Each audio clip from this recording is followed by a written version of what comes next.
CPIML held a protest program at Udaipur Rajabagh Motor Stand regarding CAA and many other related issues on Thursday. CPIML State Secretary Partha Karmakar and other members were present on this day. A protest program of CAA was held at Udaipur Rajabagh Motor Stand on behalf of CPIML in Udaipur Division along with the whole country on Wednesday. Speaking there, CPIML State Secretary Partha Karmakar said that several major political events have come to the fore before the announcement of the 2024 Lok Sabha election. He further said that BJP is again leading the people in the wrong direction. The people of the whole state are called to unite against this law and organize a movement against this CAA.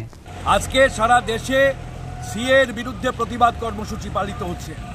আজ থেকে 51 মাস আগে CA আইন তৈরি হয়েছে, অথচ 51 মাস পরে 11ই March 2024 CAA rules জারি করা হয়েছে সারা দেশে এবং নির্বাচনের প্রাক মুহূর্তে এই সিএ জারি করে বিজেপি এবং মোদি সরকার দেশের নির্বাচক মণ্ডলীকে সম্প্রদায়ের ভিত্তিতে ধর্মের ভিত্তিতে ভাগ করতে চাইছে এবং ভোটের জন্য দেশকে ভাগ করার জন্য এই সিএ লাগু করেছে 51 মাস পরে।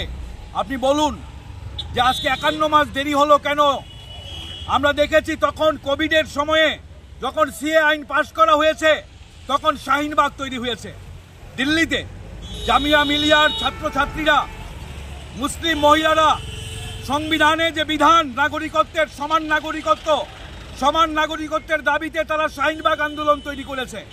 এই ঐতিহাসিক শাহিনবাগ আন্দোলনের সমর্থনে যখন দেশের মানুষ রাজ্যে রাজ্যে শাহিনবাগ তৈরি করতে লাগলো তখন মোদি অমিত শাহরা পাগল হয়ে দিল্লিতে দাঙ্গা তৈরি করার জন্য মদত দিল।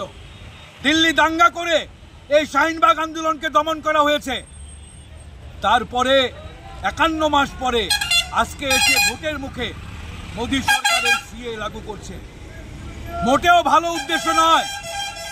অমিত শাহ বলেছেন 4 বছর আগে যে সিএ হচ্ছে অগ্রদূত, আগের ধাপ, তারপরে এনআরসি আসবে, তারপরে এনপিআর হবে। এই সিএএ এনআরসি এনপিআর যে প্যাকেজ, এই প্যাকেজ আমরা মানব না। এই প্যাকেজের অভিজ্ঞতা আমরা আসামে দেখেছি। 19 লাখ মানুষ যারা নিরাপত্তাহীন হয়েছেন, নাগরিকত্বহীন হয়েছেন, জীবন জীবিকাহীন হয়েছেন, যাদের ধর্ম, জাতি, ভাষা নিরপেক্ষভাবে মানুষ এই ডিটেনশন ক্যাম্পে মৃত্যুবরণ করেছে। Report Rajiv from Udaipur, Chinikhara.